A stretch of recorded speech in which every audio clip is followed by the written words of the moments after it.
గురుగారు, సంక్రాంతి పండుగకి బొమ్మల కొలువును ఏర్పాటు చేస్తారు కదా, ఈ బొమ్మల కొలువు యొక్క ప్రత్యేకత ఏమిటి? దీని వైశిష్ట్యం గురించి తెలియజేయండి. చాలా మంచి ఆచారం అమ్మ.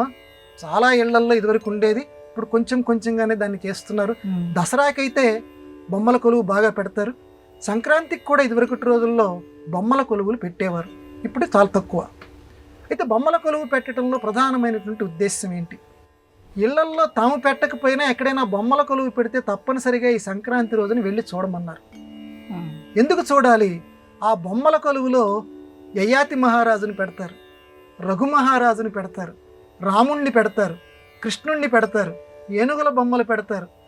ఇట్లా సృష్టిలో ఎన్ని రకాల జీవులు, 84 లక్షల జీవరాశులు మనం అనుకుంటున్నామే, వాటికి ప్రాతినిధ్యం వహించేట్టుగా కొన్నైనా సరే ఒక 10-15 వాటికి సంబంధించినటువంటి వాటికి ప్రతీకలుగా ఒక్కొక్క మెట్టు మీద ఒక్కొక్కటి పెడతారు. పెట్టి చక్కగా ఇప్పుడు పెద్దవాళ్ళు విజ్ఞానం నేర్చుకోవచ్చు. పెద్దవాళ్ళు ఇప్పుడు అంతమందికి యయాతి మహారాజు అంటే తెలుసు, రఘు మహారాజు అంటే తెలుసు. మన పూర్వీకులు వీళ్ళు.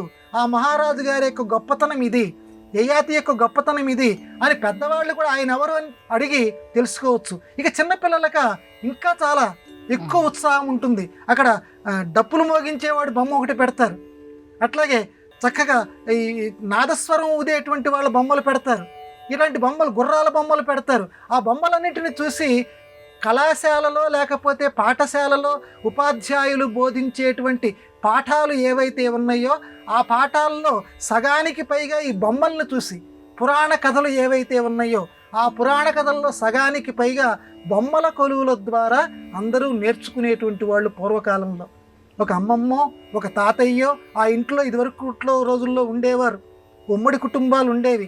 ఆ తాతయ్య లేకపోతే అమ్మమ్మ కూర్చొని ఇదిగో ఇది నాయన, ఇదిగో ఇది బ్రహ్మాండ పురాణంలో ఉంది నాయన, ఇది ఆ కథలో భారతంలో ఉంది నాయన, ఇదిగో శకుంతల ఇది నాయన, ఇదిగో దుష్యంతుడు ఇది నాయన, జరిగినటువంటి కథ ఇదిరా అని చెప్పి మొత్తం ఆ బొమ్మలకి సంబంధించినటువంటి పరిపూర్ణ విజ్ఞానాన్ని ఏ సాయంకాలం పూట భోజనాలు చేసిన తర్వాత ఆత్మీయులందరూ అలా కూర్చొని బొమ్మల ద్వారా విజ్ఞానం నేర్చుకునేవాళ్ళు.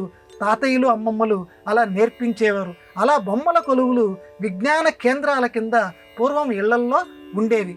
ఇప్పటి కూడా కొంతమంది పెడుతున్నారు. ఆ యొక్క సంప్రదాయం నిలబడుగాక, మన భారతీయ సంస్కృతి జేగీయమానమై వెలుగుగాక.